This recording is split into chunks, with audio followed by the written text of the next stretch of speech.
En France, depuis que des centaines d'avions sont cloués au sol, des milliers de pilotes sont obligés de maintenir leurs compétences en pratiquant des heures de vol en simulateur.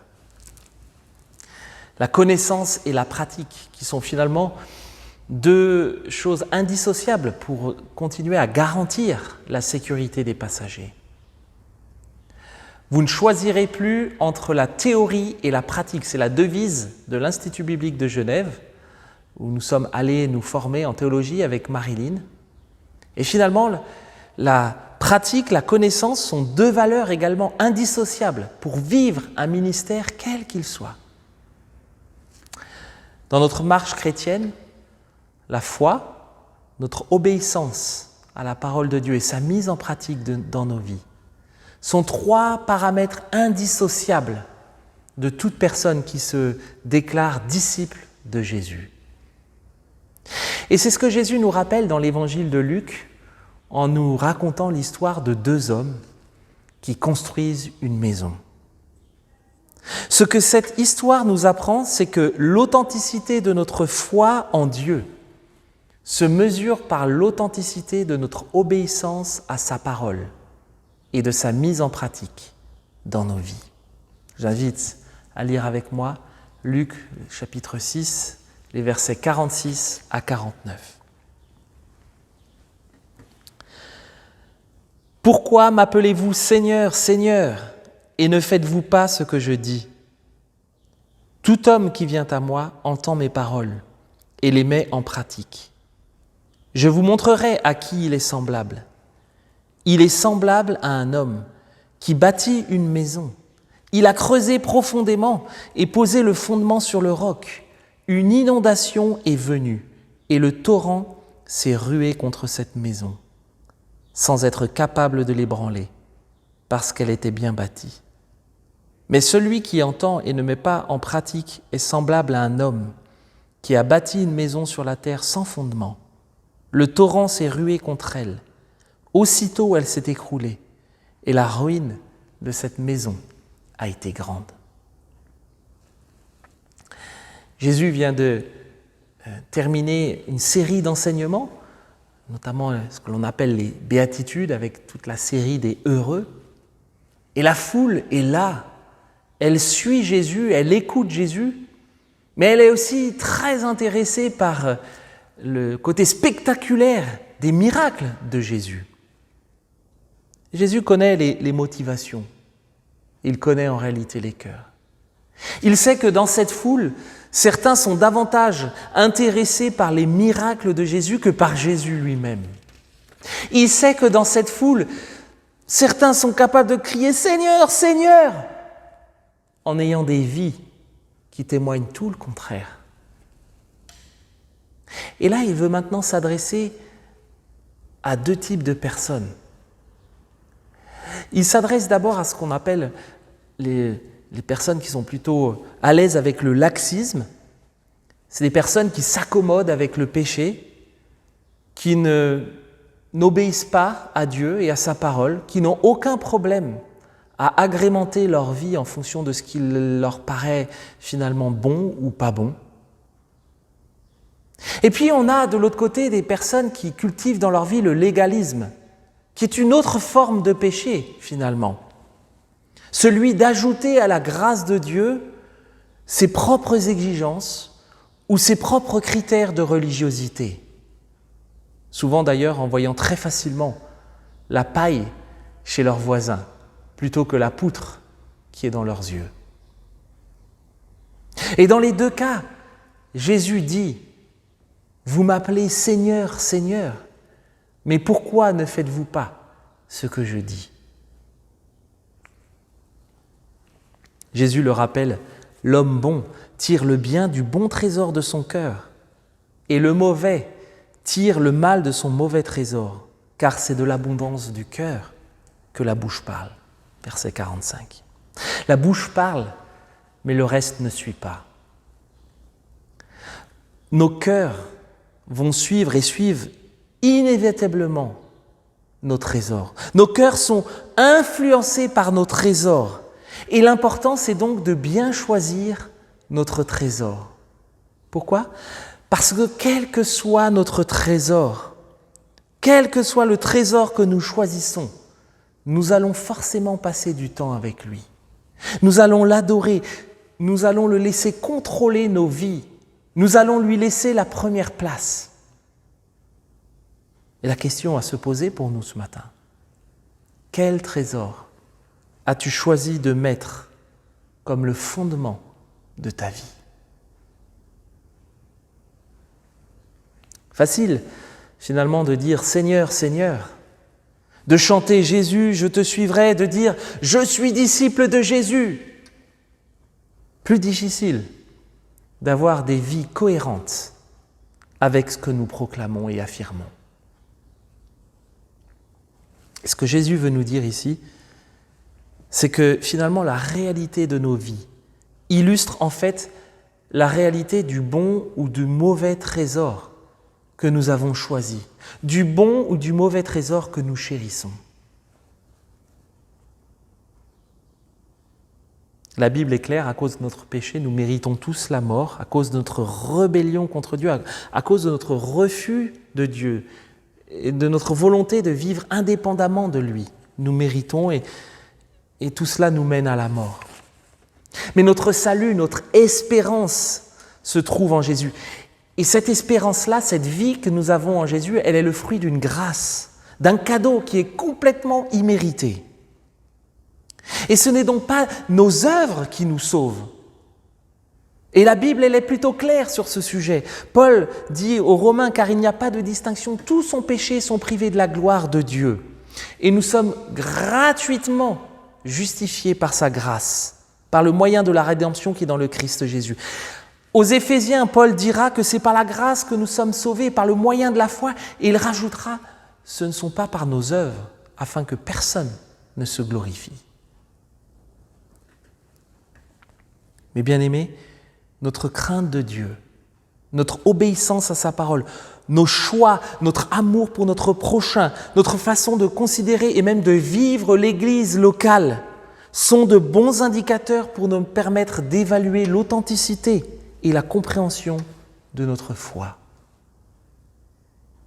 D'ailleurs, il est intéressant de remarquer que lorsque les disciples de Jean-Baptiste demandent à Jésus qui il est, Jésus les renvoie vers ce qu'il fait et non pas à ses titres. La foi qui sauve et la foi qui obéit. La foi qui sauve et la foi qui obéit. C'est par la foi que Noé a obéi à Dieu en construisant un bateau énorme et en prenant des moqueries alors que lui construisait ce bateau, les gens devaient le prendre pour un fou. C'est par la foi que Moïse a obéi à Dieu en allant oser demander au Pharaon de libérer le peuple d'Israël. C'est par la foi que Pierre et André ont obéi à Jésus et ont accepté de laisser leur filet immédiatement pour le suivre. C'est par la foi que Paul a persévéré dans l'obéissance à Dieu malgré la tristesse, malgré la douleur et toutes les situations désespérées et désespérantes dans lesquelles il s'est trouvé à cause de son ministère. Nous sommes sauvés par la grâce seule. C'est une évidence et la Bible l'affirme. Mais nos œuvres, nos vies en sont le reflet. Nos vies sont le reflet de cette grâce, de notre compréhension de cette grâce, de la réalité de cette grâce dans nos vies. Et pour nous aider à le comprendre, Jésus va donner deux exemples. Deux exemples de deux hommes. Voilà ce qu'il dit, verset 47. « Tout homme qui vient à moi, qui entend mes paroles et les met en pratique, je vous montrerai à qui il est semblable. Il est semblable à un homme qui bâtit une maison. Il a creusé profondément et posé le fondement sur le roc. Une inondation est venue, le torrent s'est rué, mais la maison, elle est restée stable. Inébranlable, nous dit le texte. Mais celui qui entend et ne met pas en pratique est semblable à un homme qui bâtit une maison sur la terre, sans fondement. Le torrent s'est rué contre elle, et aussitôt elle s'est écroulée et la ruine de cette maison a été grande. On a deux exemples, avec des choses qui sont plutôt communes à ces deux hommes, et une chose majeure qui les différencie. Ces deux hommes entendent la même parole de Dieu. Ces deux hommes construisent leur maison avec les mêmes matériaux. D'ailleurs, Matthieu, qui relate cette même parabole de Jésus, parle d'un homme prudent et d'un homme insensé. Mais la différence dans leur maison, c'est leur fondation. Les fondations que nous avons choisies pour nos vies ne sont pas forcément visibles, comme pour la maison de ces deux hommes. Et pourtant, la réalité de la vie quotidienne et les tumultes qu'elle nous offre parfois vont être un bon révélateur de leur solidité. Finalement, ce que cette histoire nous apprend, c'est que la vie finira toujours par éprouver et révéler la réalité de nos fondations. Nous avons récemment eu des discussions pour le projet, enfin c'est plus un projet maintenant, c'est une réalité, la construction de notre nouveau bâtiment avec les bureaux d'études et le bureau de contrôle, oui, pour la partie de la fondation de notre bâtiment. Et le bureau d'études préconisait un type de fondation et le bureau de contrôle nous a alertés sur la nature du sol qui nécessite peut-être des fondations plus profondes et donc avec un coût supplémentaire parce qu'il faudrait creuser plus profond. Nous aurions pu dire on va au moins cher et on va au plus simple pour nous. Mais pour être sûr de notre choix, nous avons dû approfondir l'étude de sol et être sûr que nous allions poser les fondations de notre bâtiment sur quelque chose de stable et de solide. Et cela nous a forcément coûté quelque chose et a ralenti notre projet. Dans la Bible, l'insensé, l'homme qui entend mais ne met pas en pratique les paroles de Dieu, prend toujours les chemins les plus simples. L'insensé prend toujours les chemins les moins contraignants pour lui, les chemins qui privilégient l'immédiateté plutôt que le long terme. Mais une fois que les intempéries arrivent, elles révèlent la réalité des fondations, la réalité des cœurs. La Bible nous dit qu'un homme insensé est comme celui qui a confiance en son propre cœur, Proverbe 28. Finalement, le fondement de sa vie, c'est lui-même et non pas Jésus-Christ. L'homme prudent, l'homme qui entend et qui met en pratique les paroles de Dieu, l'homme prudent, nous dit la Bible, fuit le mal, il retient ses lèvres, il écoute les conseils d'un père, Proverbe 4, il cultive la sagesse dans sa vie et donc la crainte de l'Éternel. Il marche prudemment. L'homme prudent laisse Jésus avoir le fondement total et entier de sa vie. C'est évident que construire une maison sur le roc va prendre plus de temps, va certainement demander plus d'efforts, va certainement demander plus de patience et de travail. Cela va peut-être coûter plus cher, mais l'investissement en vaut largement la peine. Mes bien-aimés, un autre point commun dans ce texte, c'est que tant l'homme qui entend et ne pratique pas et l'homme qui entend et pratique vivent tous des tumultes, des rivières et des flots qui s'abattent sur eux, nous dit le texte. Et finalement, que nous soyons chrétiens ou non, que nous soyons disciples de Jésus ou non, nous serons tous exposés aux mêmes intempéries. Nous connaissons tous des difficultés, la maladie, l'opposition, la critique, la perte, le deuil d'un être cher, les problèmes au travail, des relations humaines compliquées, la frustration. Mais lorsque la fondation de notre vie repose en premier lieu sur Jésus-Christ seul, nous devenons inébranlables. Oui, nous souffrons, oui, ça fait mal, mais nous ne sommes pas affectés de la même manière parce que Christ est notre fondation et il est également notre espérance. C'est d'ailleurs ce que Paul soulignera aux Corinthiens dans sa deuxième lettre au chapitre 4. C'est pourquoi nous ne perdons pas courage. Et même lorsque notre homme extérieur se détruit, notre homme intérieur se renouvelle de jour en jour.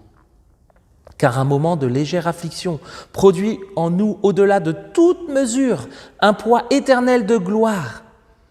Aussi, nous ne regardons non point aux choses visibles, mais à celles qui sont invisibles. Car les choses visibles sont momentanées et les invisibles sont éternelles. Nous avons dans les cieux un édifice qui est l'ouvrage de Dieu, une demeure éternelle qui n'a pas été faite par la main des hommes. Aussi nous gémissons dans cette tente, désireux de revêtir notre domicile céleste par-dessus l'autre. Cette tente dans laquelle nous gémissons, cette tente qui peut s'envoler au moindre coup de vent.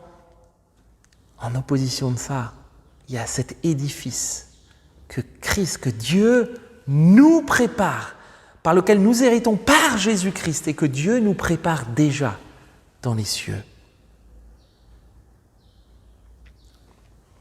Nous avons des exemples autour de nous de personnes dans notre Église qui ont traversé le deuil, la famille Lyon, la famille Diman, des personnes qui sont éprouvées par la maladie comme Berthaud, Joël, Myriam, Marité, d'autres personnes qui sont éprouvées par des situations difficiles, des passés douloureux qui laissent des traces. Mais toutes ces personnes ont un point commun. Elles ont tous décidé d'avoir Jésus-Christ comme la fondation de leur vie. Oui, nous souffrons, nous sommes parfois submergés, comme nous l'avons vu, nous doutons, nous pleurons même. Mais le texte nous dit que nous ne serons jamais terrassés. Nous ne serons jamais mis en ruine, parce que Jésus-Christ est notre fondation. Il est notre roc. C'est sur lui que nous avons bâti, que nous avons décidé de bâtir notre vie. Entendre sa parole et la mettre en pratique. Mais bien aimés, nous vivons sur la terre avec ce que nous construisons et avec les fondations que nous choisissons. Nous connaîtrons parfois la ruine d'une vie construite sur de mauvaises fondations ou sur des fondations trop légères. Mais la Bible ne s'arrête pas là. Les ruines de nos vies peuvent être restaurées. Dieu peut changer les choses et transformer les ruines de nos vies en espérance. La question à se poser pour nous ce matin, si c'est ton cas, le veux-tu ? Acceptes-tu d'entendre et de mettre en pratique ce que Dieu nous demande dans sa parole? Acceptes-tu ce que cela implique pour ta vie? Et Jésus nous donne un précieux indice dans ce texte pour nous aider à comprendre ce que cela implique. Comment faire finalement pour bâtir des fondations solides sur le roc. Jésus parle de creuser profondément. Creuser profondément dans nos vies. Enlever finalement les racines tenaces de notre péché. Un travail de repentance qui n'est pas superficiel. Oui, Seigneur, je te suis, et puis on règle rien de ce qui doit être réglé dans nos vies. Mais un travail de repentance qui implique des efforts et du courage et qui doit viser toutes les sphères de nos vies. Un travail en profondeur pour nous débarrasser dans nos vies de tout ce qui pourrait corrompre nos fondations et donc fragiliser notre construction. La repentance, un retour vers Dieu qui va inévitablement produire un changement dans nos vies. Lorsque l'on bénéficie de certaines offres commerciales, on oublie parfois de regarder tous les petits astérix qu'il y a dans les contrats, souvent en bas de page. Mais avec la Bible, les choses sont plutôt très claires. Il n'y a pas de petit astérix ou il n'y a pas de clause cachée. Mais bien aimés, si nous disons suivre Jésus, si nous disons être disciples de Jésus, si nous nous qualifions de chrétiens, alors il n'y a pas plusieurs chemins à emprunter pour le suivre. Et Jésus est plutôt cash et clair sur ce qu'il attend de ses disciples. Il n'attend pas des chauffeurs de bancs ou de canapés. Il n'attend pas des disciples par procuration qui vivent leur foi à leur sauce. Mais il attend des disciples qui écoutent sa parole et la mettent en pratique dans leur vie. Jésus nous pose à tous cette question encore aujourd'hui. Vous m'appelez Seigneur, mais faites-vous ce que je vous demande? Nous allons prier.